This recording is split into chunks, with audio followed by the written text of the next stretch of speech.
to attend. There we go. Great. So again, thank you all so much for being here and for helping to remain in the fight for environmental justice. I'll tell you a little bit about myself. Thank you, Catherine. Yeah, use the chat. I come from the Black church. Talking back in the chat is something that we do, and it'll help me make sure that I'm on point with the things that we need. And I know Courtney is in the virtual room, and so he got to help me out here. I'm Justin J. Pearson. I serve as the president of Memphis Community Against Pollution and had the privilege and honor to work and to serve alongside many of you in the fight against the Byhalia Connection Pipeline. The truth is, I am relatively new to the issues of environmental injustice as the term, although not the experience. My folks are from Westwood in Memphis, born and raised there. So my grandmothers who raised their kids there. But it really wasn't until the struggle with the Byhalia pipeline that the truth about environmental racism and environmental injustice became quite apparent. It was during that struggle that we learned that the cancer risk was 4 times the national average in Westwood. And so my understanding of the larger issues that are at play really began over 12 months ago. And now are continuing as we look at the other issues that have come up since then.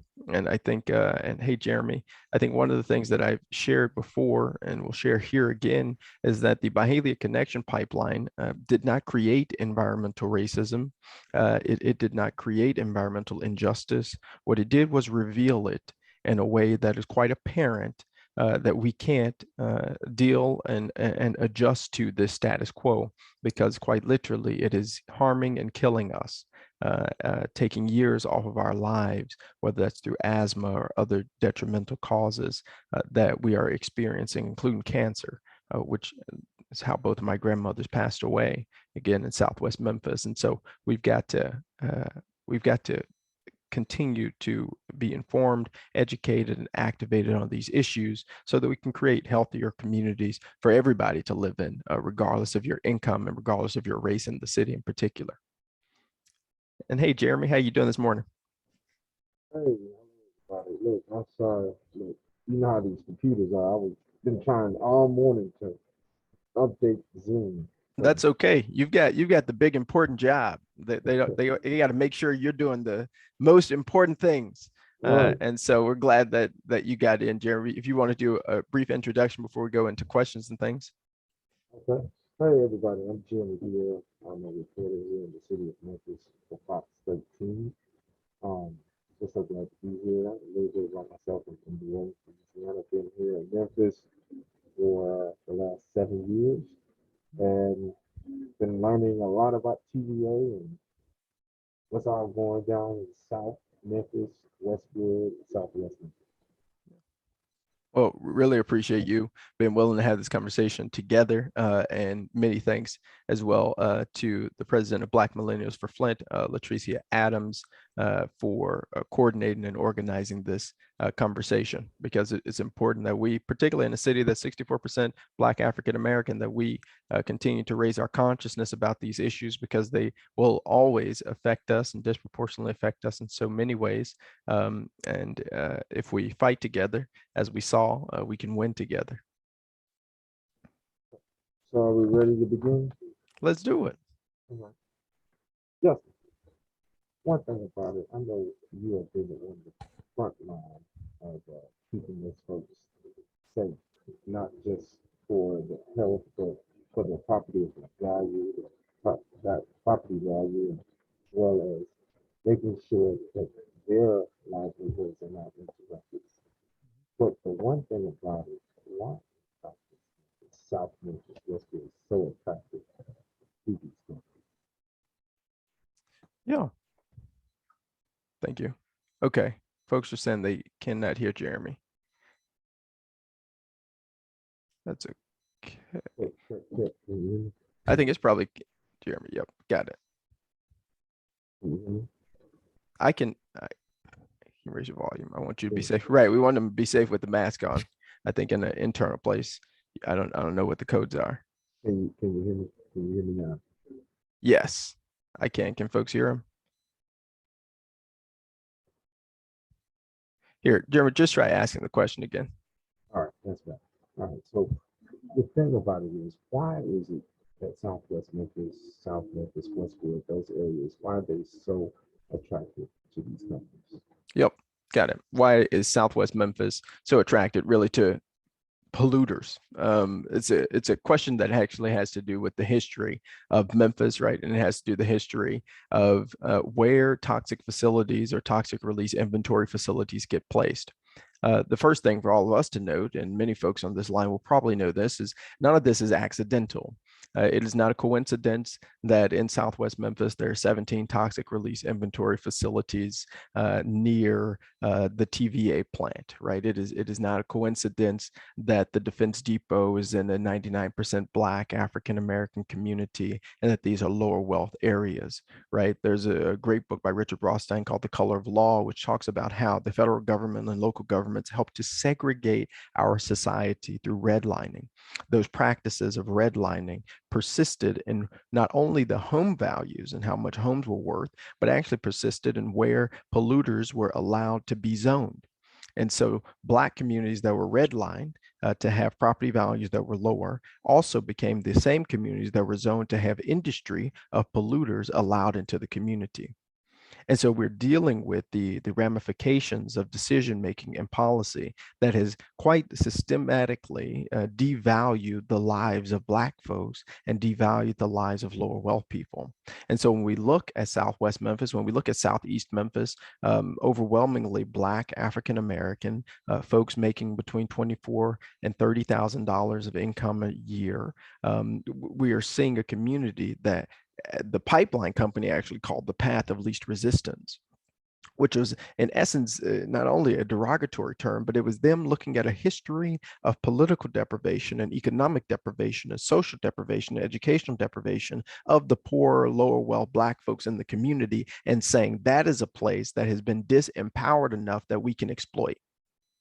And so when we think about why these places have been deemed attractive for polluters, it's because they've been allowed to be zoned in these particular communities. And those who are in power and those who've been empowered by us through the election system have not done as good of a job of elevating the voices of the communities that are suffering. And so now we have an opportunity, I would say an obligation to elevate the voices in our communities that have been historically marginalized and ensure that the history is told in addition to the future being shaped by the people in the community about what they do want to see, what they would like to have happen.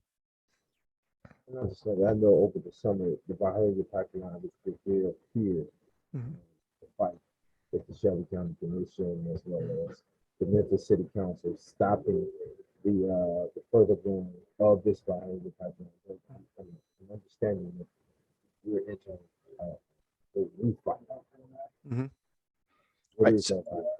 Right. So we built a lot of power together. And I want to thank everybody who's on this call and everybody who's going to listen to this because we have helped to catalyze the environmental justice movement in Memphis in a really powerful way that allows us to really have some positive impact locally, really have positive impact on a national scale. And that took the efforts of everybody, right? Well, some folks were on the bench and had to get in the game. And we were really successful in having city councilors to participate and county commissioners and mayors and the congressmen, right? Like we built a lot of power and we have to ensure that we continue to use that power in order to help us in this fight with TVA. And so folks, the Tennessee Valley Authority, who supplies our power source, has created a project or decided that they are going to move 3 million cubic yards of toxic coal ash from Southwest Memphis, where the coal ash currently is, to the South Shelby landfill in Southeast Memphis. So going through Whitehaven into sort of Southeast Whitehaven, Capelville area. A couple of things. We want the coal ash to be moved. For 60 years, coal was burned in Southwest Memphis, going into the lungs of people in the community, right? Contributing to the cancer risk, contributing to the asthma, right? Like the ramifications and consequences of their actions quite literally live in our genetics and our DNA, okay? The residue of that are two ponds that uh, uh, uh, could fill 2 Empire State Buildings. That's how much toxic coal ash there is, right? Wow. Or you could think of it filling 21 football stadiums, right? This is how much we're talking about. Like this is not a small amount of toxic coal ash that has to be moved from somewhere to somewhere else. And okay, so why the urgency? And I want to be clear that when dealing with environmental justice and the time that I've learned, if there is a sense of urgency with lack of information that leads to exploitation, right? And we're in this situation where we do have a sense of urgency because here's the truth. TVA's toxic coal ash, when they dumped it into these ponds, they put it atop the aquifer. And we all know the aquifer nowadays, right? Save That's the our aquifer. drinking water. Exactly. Save the aquifer. Right. And so they put in the coal ash in Southwest Memphis atop the aquifer, and it sat there for decades. And so now, due to gravity, the ash is being pulled and the toxins are being pulled down toward our drinking water source. Okay. There's the urgency that inaction for 20 more, 30 more, 40 more, 50 more, 60 more years would lead to the poisoning of our water. Okay. And so we want the ash to move, and we know that it needs to move because and they didn't study the geology of this, and we didn't know as much maybe, but there's a breach directly underneath this ash. Okay. And so the likelihood of the ash going into the aquifer is substantially increased because there's not a protective clay layer. So there's the urgency. Where it is, it cannot stay. And the Tennessee Department of Environment and Conservation have actually been adamant that it will not stay there and want for it to change. And we've got some issues with how TDEC has operated, but understanding that this is something that needs to be moved is the right decision, and we support that. Is it the fact, and I'm from Louisiana, Okay. I have family that actually lives in that Cancer Valley. Really? God that bless Cancer them. Valley. So is it the fact that what they're doing is creating a Cancer Valley here in Memphis? Yes. Right. So TVA is not only burn the coal, right? Now they have a fracked gas plant that's in place of the coal. And so they're still pumping toxins into the community. But you exactly right, Frank. Cancer Alley, there are over 150 petrochemical plants there. Yeah, retraction. Yeah, no, Cancer Alley. Cancer I'm from Alley. New Orleans. That's the country. So yeah, that is such a Oh. it's no longer such a rich district. Mm-hmm. It's Troy Carter's district. Yeah. Troy Carter. Yeah, no, we one of the amazing organizers there and I have done a couple of talks together. But you're talking about a place with literally over 150 petrochemical plants, a cancer risk that in some places is 50 times the national average. And we talk about in the movement for Black Lives, we've heard about I can't breathe and we can't breathe. And quite literally, in a lot of our communities, we can still shout those things regardless of whether or not a police officer is killing you. What's being placed in the community is killing you. What's being placed in the community is taking your breath away. What's being placed in the community is destroying your ability to have a childhood where you can run around and play without needing asthma pumps, right? Black children die 10 times more often than white children due to asthma related causes and illnesses. And so whether it's Cancer Alley in Louisiana or our Cancer Alleys in Memphis, and that's in Southwest Memphis, and I'm going to get to this, but that's in Southeast Memphis too. New report came out from ProPublica, which someone can post in the chat, that shows in Southeast Memphis, a steel fabricator has increased the cancer risk by over 21 times the national average by what they're putting into the air. Right. So we have a substantial problem, and how people are dealing with this and working with this is part of the problem. The process has intentionally deprived the community of input. TVA, the TVA has decided that they're going to the South Shelby landfill. Before they made that decision, they had all these talks. Right. They had some at Mitchell, near my old high school. They had some at Mitchell Community Center. They had some down in Tunica, but they never told anybody where it was going. They just said, it might be here, it might be here. But you know, Jeremy, everybody knows, if I don't tell you that I'm going to be trucking 200 plus trucks a day next to your house and leaving toxic coal ash into the landfill up the road from you for eternity, you probably aren't going to be as invested or involved. So there was no real meaningful community input. They just had a lot of meetings. Then they showed up last summer at the city council meeting and told the city council, yeah, we chose the South Shelby landfill. Thanks, everybody. Good evening. And all the city councilors were pretty stunned. Patrice Robinson and Edmund Ford, and everybody was like, why do y'all keep picking on South Memphis? Right? So it's been Southwest Memphis. Now it's going to Southeast Memphis. Like, why do y'all keep picking on South Memphis for all of the things that other communities do not want? And so the city, go ahead. Would you say, I know, like flight, right? Mm-hmm. I know Southeast Memphis, the culture has changed. Mm-hmm. I guess what you were saying as people begin to move to that area Mm-hmm. that look like you and I, do you Yep. think that's when it started to play a part? And hey, this is what we want to do. Right. That's what we want to do. The great point you're mentioning is where landfills currently exist. The selection of them is not accidental. And I think, and Latricia is way smarter than me, but I think in the environmental justice movement, making sure and apparent that we, when we are informing ourselves and others, that we tell the truth, that none of this is an accident. None of this just happened, right? Like all of these decisions have been intentional efforts to harm certain communities, but the ability of those very same communities that have been harmed to engage in a meaningful way has not been as substantial, I would say.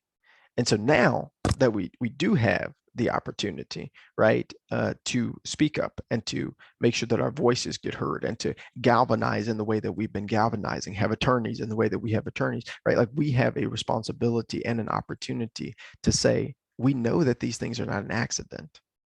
We're going to tell the community what's going on in the best, most informed way that we can while telling the truth. Because Jeremy, I'm convinced that I don't care what your socioeconomic status is. When we knock on doors in South Memphis and we tell folks what's going on, they are deeply concerned and they want to find out how to help and get involved. It's a myth that because of your income, you don't care about having clean water. It's a myth that because of your income, you don't care about having clean air. And right now we have the TVA threatening our water, our aquifer based on where they put the coal ash. And then we have the threats of, for the next 10 years, this is the current plan, for the next 10 years of them sending hundreds of trucks up and down the roads of Southwest Memphis, onto the highway, down through Whitehaven, into Capelville area for the next 10 years. And we're talking about feet away from people's houses. The fumes that are going to come from those trucks, you could do a study today. Go look at the health of a child who's 8 and let this project go forward in the way that it is going forward. And in 10 more years, look at the health of that child and their lungs. Like we don't need a ton of research to make these connections quite apparent. And so what we have asked, and we will continue to with Congressman Cohen, and now we're going to be pushing for this at the city council, y'all, is for a supplemental environmental impact statement. Our community deserves to know why it was selected.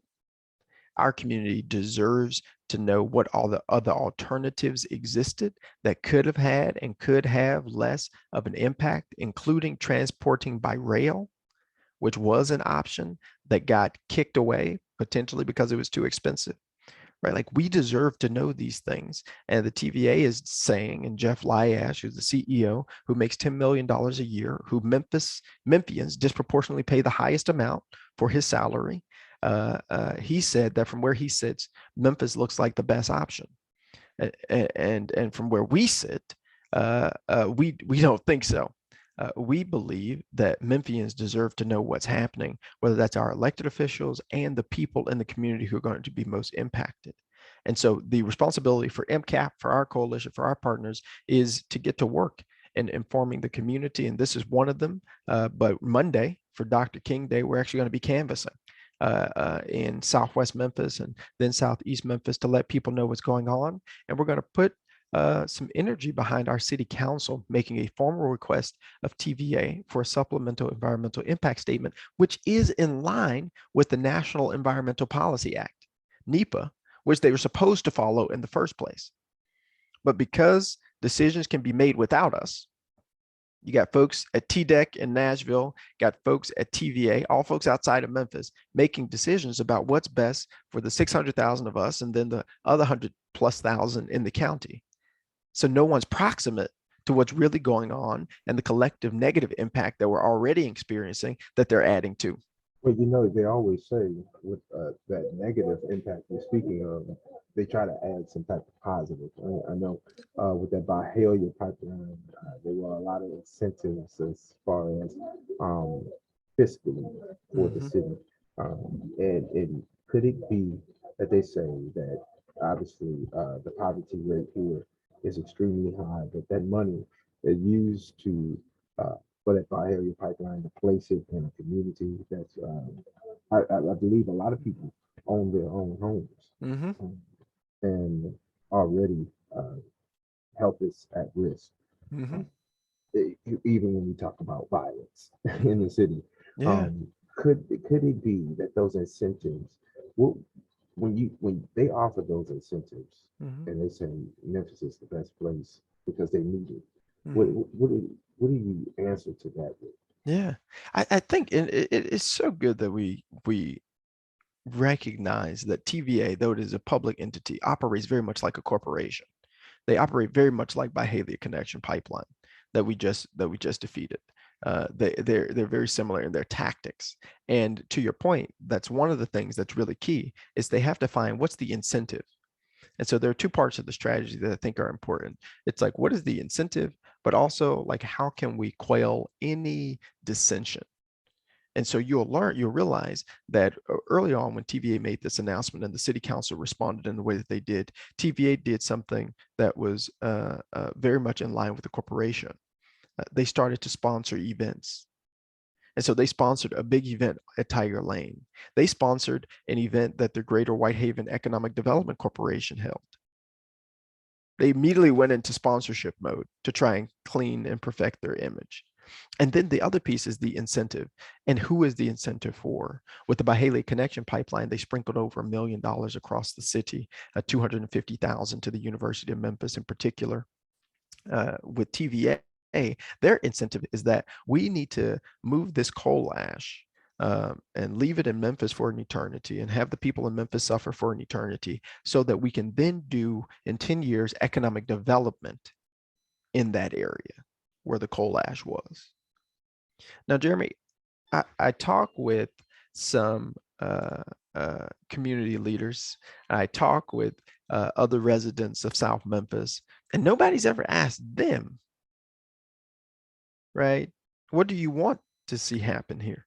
Nobody's ever asked the community, do you want to have a port bringing in ships into your backyard over here? No one's asked, but everybody again is making decisions in this very paternalistic way, in this way very much aligned to sort of white supremacist ideology about knowing what's best for Black people and Black communities and lower wealth people and poor folk that perpetuates the exploitation.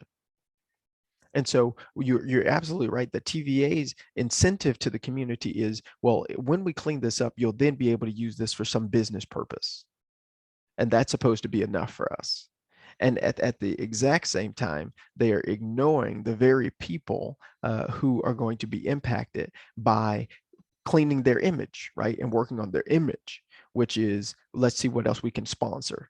Right? Let's see where we can put our name. But that doesn't take away from the fact that you're talking about having hundreds of trucks going up and down our streets, going up and down the roads with all the exhaust fumes, with toxic coal ash in our communities for the next decade, where we have to suffer, right? We have to deal with the consequences of it, while someone who lives in Knoxville or Nashville is saying from where they sit, this seems like the best decision, right? Like we don't need PhDs to realize when something's wrong. It just is wrong. And they have an opportunity, responsibility, and obligation to remedy the wrong. And everybody who's in a position of power and authority at the local, state, and national level need to do what they can to put pressure on TVA to do the supplemental environmental impact statement and to join us in getting engagement with the communities that are going to be impacted so they can have a say about what they want. That, in an ideal situation, is what creates more justice. It is not going into a community and saying, here's what's going to happen. It's saying, how can we do this together? And we got to decide, should Memphis have 3 million cubic yards of toxic coal ash? We weren't the only place powered by that coal. Whole state was powered. What does an equitable distribution of this coal look like? That didn't all go to us. But somehow the largest Black majority county is the one that's being told you'll carry the weight of this for an eternity. And it's going to be a top of your drinking water as well. And we're going to harm your community in the process further, even more than just with the coal that we burned into y'all's lungs for decades. And so the fight to basically get this message across. Obviously, you all are on the front line of it, but what elected officials do we have on the front line that's standing up? Obviously, we have some city council members, but what about top brass? When I say top brass, Shelby County Mayor or the mayor of Memphis, or this is even affecting some of the municipalities, right? That's right. Very close, because when you talk about Southeast Memphis, you're talking about Germantown and parts of Mississippi that might be affected by this. What are they saying? No, that's exactly right. And quite literally, some of the what they call borrow pits, where they're going to go dig up dirt to go fill it in, are in Mississippi. And so we have a coalition partner in Mississippi, Environmental Stewards, who was formed during the Byhalia Connection Pipeline fight, who are going to be engaging in this issue too. But to your point, our effort is going to be to get the mayors engaged and involved, in addition to the commissioners and the council folks.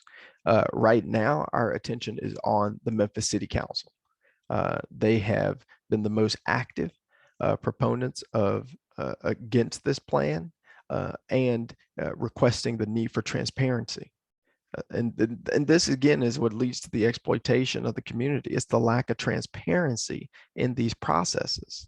And so at this point, the most significant folks that we are making phone calls to and reaching out to and engaging in the effort are our Memphis City councilors. And it's a diverse group of people, from Chase Carlisle and Worth Morgan and Jeff Warren to Rhonda Logan.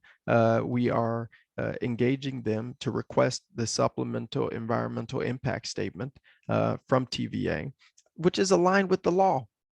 Right? Like, we're not asking for people to do anything that's extraordinarily beyond what should be done. We're saying our community deserves input. Our community deserves to know why we were selected. Our community deserves to know what the ramifications of this decision is going to be for us over the next 10 years or even longer, the health ramifications of our community. And we're not going to take the status quo, which they're sending letters now in private saying, well, we can't answer that, or they're obfuscating the issue.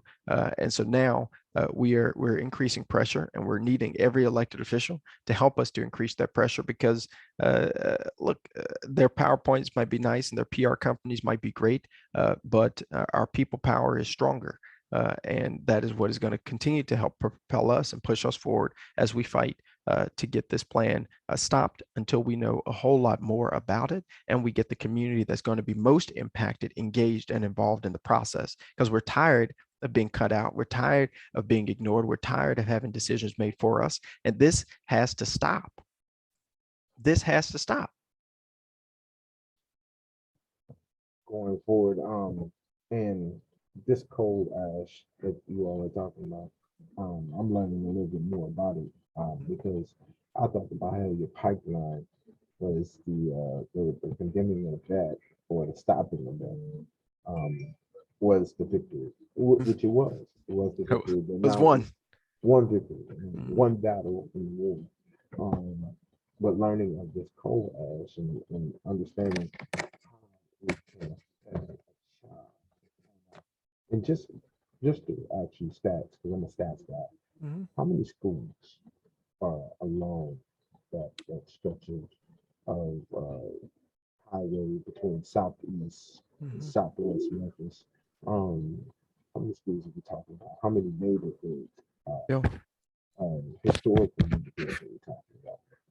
that is a great question. In fact, uh, better than attempt an answer, we have a geospatialist with our um, colleagues at the SELC who's helping to develop a map that will literally be able to track the path of the toxic coal ash and where the trucks to carry the dirt back to the TVA site are going to be going. I know one of the high schools that is going by because it's my alma mater, Mitchell High School. And so we're going to be dealing with that. And it will, from Southwest Memphis, Westwood is up the street and around the corner. And so one of the burrow pits that they're going to be trucking back and forth from is near Westwood and Doubletree as well.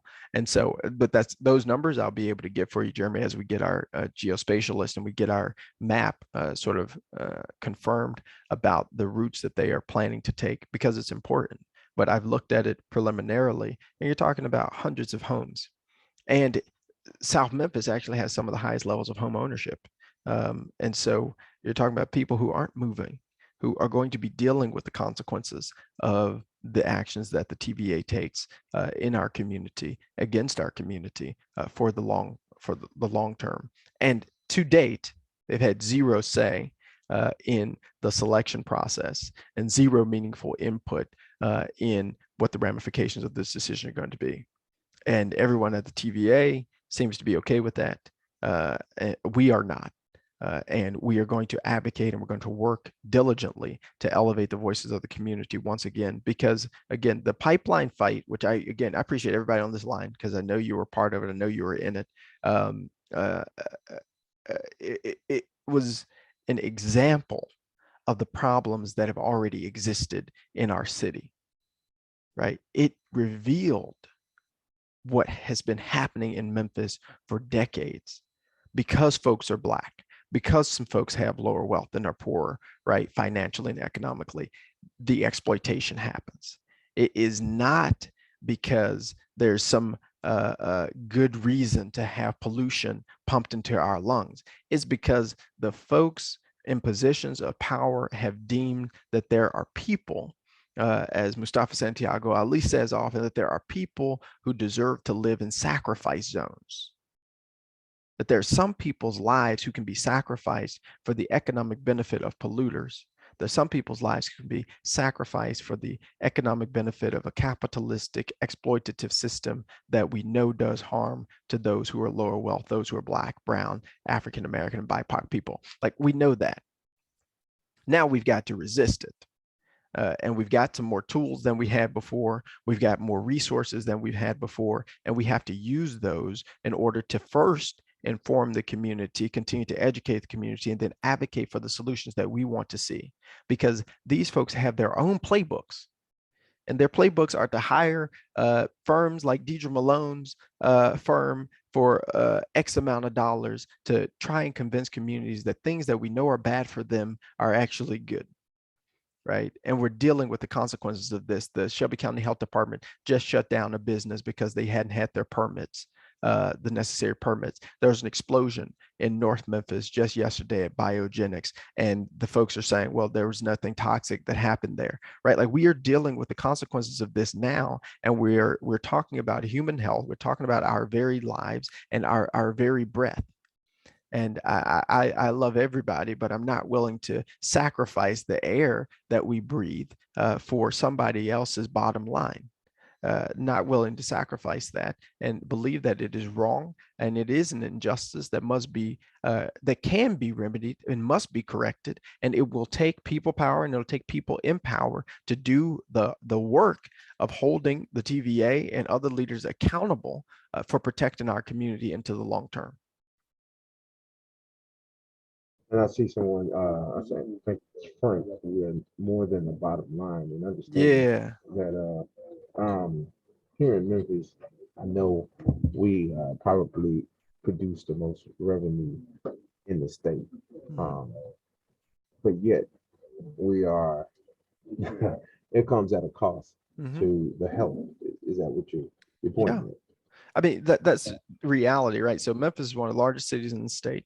The tax base in South Memphis, based on home ownership, is one of the strongest in the region, in the area, and in the city, right? But like those things aren't getting talked about because the income level is lower. And so decisions are being made for people and to people and not with the community. And so we are being and continue to be, and everybody on this call knows, like we are continuing to be exploited in ways that other communities are not, right? 20% of the Superfund sites in the state of Tennessee are in Shelby County. Like that is not equitable, right? And that is not accidental. And so for a long time, Memphis and Shelby County, and y'all know this, has not been treated well by leaders in Nashville, whether that's at the General Assembly and otherwise. But what MCAP has done, particularly as it relates to the Tennessee Department of Environment and Conservation, who allowed the Byhalia Pipeline to receive an aquatic resource alteration permit without, again, any community involvement and input, is look, we had a Title VI complaint filed with the Environmental Protection Agency against TDEC, right? Using the Title VI of the Civil Rights Act of 1964 says, hey, if you get federal funding, you cannot have practices and policies that negatively harm African-American Black communities in particular, and to several others, right? So we filed a complaint against TDEC because this status quo must be interrupted, right? Of all white men or all white people making decisions for our communities, right? Like this status quo has to be interrupted. Even so much, and I'll just shout Latricia out here. There's a board that was deciding where over $1 billion of water infrastructure was going to be allocated in Tennessee. Now, again, we are 20% of the population. Black folks, 20% of the population in Tennessee. Memphis is one of the largest counties, but their board had all white folks. Though Black people represent 20% of Tennessee, the board to decide where money was being allocated by TDEC had all white people on it, right? Until Latricia was picked to join, and obviously she's a superhero. God bless her in so many ways for helping to elevate the voices of our community, of the Memphis area and the Memphis community in those types of spaces, right? Like this is what we're dealing with. But what we have learned and keeps me optimistic and hopeful about our fight with TVA to do right, to do justice, is that our community is not going to be silent. And the Poor People's Campaign, and I hope some of you are involved and engaged with them, but the Poor People's Campaign, right? Like somebody's been hurting my brother, somebody's been hurting my sister, and it's gone on for far too long. Right? Like that is our song, that is our truth, that is our reality. And now we have the opportunity to resist, and we have to do that whether or not that's inside of the boardrooms or that's inside of courtrooms or that's going to be inside of city council chambers, right? Like we have a responsibility to use our positionality, our voices to elevate the communities that have been manipulated and exploited by the TVA and so many other polluters and corporations for so long, because that's the opportunity we have because we woke up this morning. What you're saying that the TVA is not only, I guess, when it comes in regards to MLGW, not only hiking up the prices, but it's affecting our health. Yeah. And and everybody knows this, but there's a big decision coming up with the city council deciding whether or not we're going to stick with TVA as our primary power source with MLG&W. And that process hasn't been very transparent. And that's something we're advocating about too, that we want to know who else is saying that they might be able to have lower rates, because there's a disproportionate burden. There's a disproportionate burden of lower wealth folks paying higher electric bills in our current state with TVA as our power provider, from what I understand. And now MCAP, we have not taken a stance on whether or not Memphis should leave TVA as our power source. That's not a decision we have made, but we do know that it isn't fair for poor folks to be paying way more of their income to keep the lights on and to keep water running in their house than other people, just because of the provider that we do have, right? And so that's a really important decision that's going to be coming up and being made by the city council. But I'll tell you what, if this is how the TVA treats people, right? If this is how the TVA does processes, it should raise some red flags for everybody. That this entity that is supposed to provide us our life-giving resources would be willingly sacrifice our lives without ever taking the time to even inform us in a deliberate way or allow us to have meaningful input about the moving of 3 million cubic yards of toxic coal ash in our community, but instead decided between themselves and TDEC what they were going to do to nearly 1 million people. Just for the record, just for the folks that just joined us, or who joined us late, 3 million cubic yards of coal ash, right? How big is that? Yeah, so it could fill 2 Empire State Buildings. I've never been to New York. Never been to New York. Or you watch football though, because you in Memphis. Right. Or it could fill 21 football stadiums. Wow. Superdome size or Liberty Bowl? Good question. I'll find out. But likely, I mean, Liberty Bowl is probably what the most average. Superdome, those for those fans who aren't Pittsburgh fans.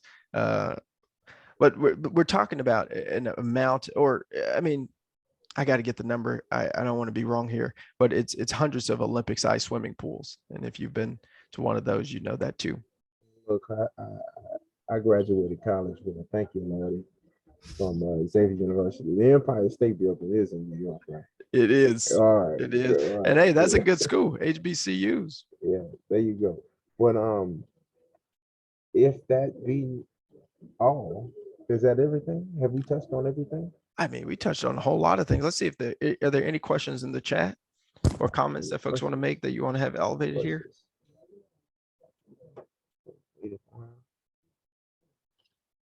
If anybody have any questions, I see so many familiar names here. We saw a lot of dialogue in these chats. Okay. No questions. Okay. Well, Justin, for sure, you are definitely a motivator. I tell you, sometimes you sound like a preacher. That's my daddy. Oh, okay. All right. But for sure, the fight that, many people like yourself, activists, environmental activists, continues on. Let me tell you, I've dealt with that myself, losing loved ones, especially during this COVID period, because COVID only heightened that cancer alley over there at St. John Parish, as well as St. Charles Parish over there in Louisiana. So, what can people do right now to raise the issue and upcoming? Yes. Any upcoming. Right. Thank you for that question, Sarah. So this weekend, MCAP is doing a Dr. King weekend plus of action. It's great to listen to the speeches and all of those things, and we're going to post some of those. But on Monday, we'll be canvassing. So we'll be pounding the pavement in Southwest Memphis, passing out flyers and masks in the community and asking people whether or not they've heard about this tragic situation that is unfolding, as well as getting them engaged and involved. So at 2 p.m. on Monday at Mitchell High School, please be there. We'll be there to do some canvassing. And then Tuesday, we'll be at the Memphis City Council. So if you can come to the Memphis City Council at 5 o'clock p.m. after work, at the end of the meeting, we're going to hope to have at least 10 folks to be there to speak to the Memphis City Council on Tuesday at 5 p.m. about this issue, asking them to request a supplemental environmental impact statement. And this is not related to toxic coal ash, but there's a gas station, another gas station trying to be built in Binghamton that we're against. And so if you come at 3:30, if you can come sooner, we're going to be advocating against the creation of another gas station in Binghamton, because there are 15 gas stations within 1 mile of where this one is being planned. And we need to be preparing Memphis for the future, which is more electric vehicles, right? A future that is cleaner and greener with jobs that actually build wealth. And the reality is, this is not the type of economic development that's going to get people out of poverty. It's just going to make one guy who owns a gas station a lot richer. Where is that gas station being planned at? Binghamton, right on Broad Avenue. So it's down the street from Broad Baptist Church. Okay. Wow. Yeah. There are a lot of gas stations. There are a lot of gas. We have, I think, one of the highest proportion of gas stations per capita than any other city in the country. And that's not the type of economic development that we need. And again, the community in Binghamton has resisted and said, listen, we don't want this. But there are others who are trying to listen to the developer and say, well, forget what the community says. And that's unacceptable. One thing about it, you will never run out of gas in the city of Memphis. And just real quick, I just hit on a couple of other things that you have going and planned for the next 3 weeks. I know you're always busy. So just real quick, I know next week is going to be extremely busy. So on into Black History Month. Yeah, thank you for that. So again, next Monday, you can come canvass with us at 2 p.m. at Mitchell High School. Next Tuesday, you can come to the Memphis City Council at 3:30 or 5 p.m. to talk about toxic coal ash. The following week, we have a talk at Ebenezer Baptist Church, Dr. King's Church, with Catherine Coleman Flowers and the executive pastor there on the 25th. And again, this will be posted on our website, talking about environmental justice and climate change. And then the first week in February 4th, is actually Transit Equity Day, which is also Rosa Parks' birthday and is also my niece's birthday. And for that day, well, again, it'll be a virtual gathering to talk about the importance of public transit in our city and transit equity. So to ensure we get more funding, but also the routes go to communities that need them the most, like Boxtown and like Westwood, where fewer folks have access to reliable transportation. And that's not just an issue of equity from usage, but when thinking about pollution, right? If we have more people who are using public transit, if we have better public transit and investments in that public service, we actually reduce the poor air quality in the city by having so many drivers. And so over the next few weeks, that's what you can look forward to us doing. And then we will likely on February 12th, I'll just put this out there around that date, have a socially distanced gathering at the I Am a Man memorial commemorating the start of the sanitation workers strike, which in this country is viewed as the start of the modern day environmental justice movement. Oh, awesome. Thank you for that, Jeremy. Let's stay in contact, because for sure, I Am a Man, that's always something I like to cover, as well as Tuesday. I'll possibly see you Tuesday. Okay. For sure. So, Patricia, are we good? Are we gonna have Justin give us the benediction? I can do it. All right. So we all good. Okay. Right. Thanks, everybody. Please follow us on Memphis Community Against the Pipeline. Follow Black Millennials for Flint as well. Protect our aquifer. We're going to stay engaged on this issue, and we're going to continue to fight. And as we do, we'll continue to win together by fighting together. Talk to y'all soon. All right. Thanks, everybody. Bye, everybody.